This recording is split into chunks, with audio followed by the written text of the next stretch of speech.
Real quick, I was going to do a service check on my truck just to make sure everything's kosher, good to go. So at the moment, just a wiggle test on the battery terminals. I do need my tie downs in there, but I don't have those yet. Everything looks tight on that side. Walk around on this side. As far as that goes, everything looks tight, no wiggle, nothing like that.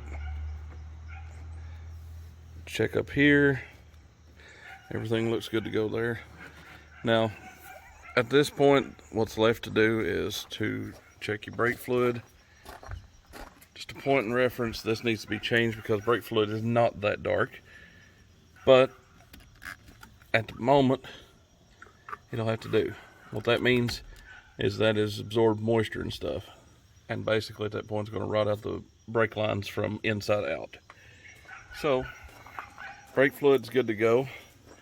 Check my power steering fluid. Yeah, that looks good. And last things to check are the coolant, which we're going to do right now, just a visual inspection. And it looks like it's full.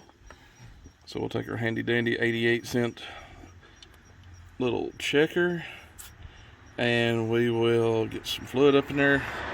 Now, this is going to ask, hey, how many balls can you keep floating? Well, there's 5, and even with jiggling, it seems like it's holding 5. So 5 means negative 40 degrees of protection. So as far as the truck is concerned, coolant is good for the winter. Now, if I add any more plain water to it in case it gets low, I'll have to retest it to make sure. But as of now, it's good to go. And then the last thing to do is to check the oil, which everybody knows how to do that. But that's just my little check-off list to right before winter, make sure things are good to go. And actually, most of this is about an every other day occurrence, but that's also why I don't have catastrophic failures. For the sake of, I went ahead and checked the oil. It was like a half a quart low or so, if that, maybe a quarter of a quart. This engine doesn't use a lot of oil. Doesn't burn it, and it doesn't really leak it as much as I think the CDR valve's getting a little plugged here and there, trying to stick. So I topped it off with the Mobile Delvac 1540. It seems to like that pretty good. I tried the Rotella in it, and it hated it. Like, in a week, I was having to put more than a quart in. So we got that all topped off now. And we gave it a couple minutes to drain down to the pan. And so let's see what we've got.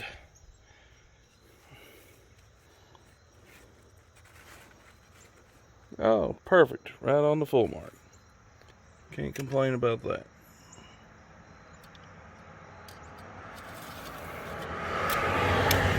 And if you notice on my fuel filter, it's dated that I did it in September. So I'm going to give that probably another 2-3 months because I like to change it about twice a year, so biannually, something like that. But anyways, that's a quick check. I don't see any new leaks in terms of oil, so I know it's not leaking up top. There's no drips whenever it's parked, so I know it's not coming out of the bottom. Yes, I am missing this piece here. I have it, but I was kind of holding off putting it on, about putting the turbo back on. But anyways, as far as the truck goes right now, it's got the glow plugs replaced. I put the 6.0 glow plug harness on it, and basically I'm not impressed with it. I'm probably going to order me a new glow plug harness from Classic Diesel Designs. It's made specifically for the engine out of quality parts. And at the moment I need to get this little seal and the little plugs that hold right there on them, right there, and then the one that's under this. That's where I seem to have a small fuel leak coming from. Causes a tad of a hard start. Not really bad, but more than I would like. So that's my winter plans at the moment, to get this thing a little easier on the starting when it gets a little colder.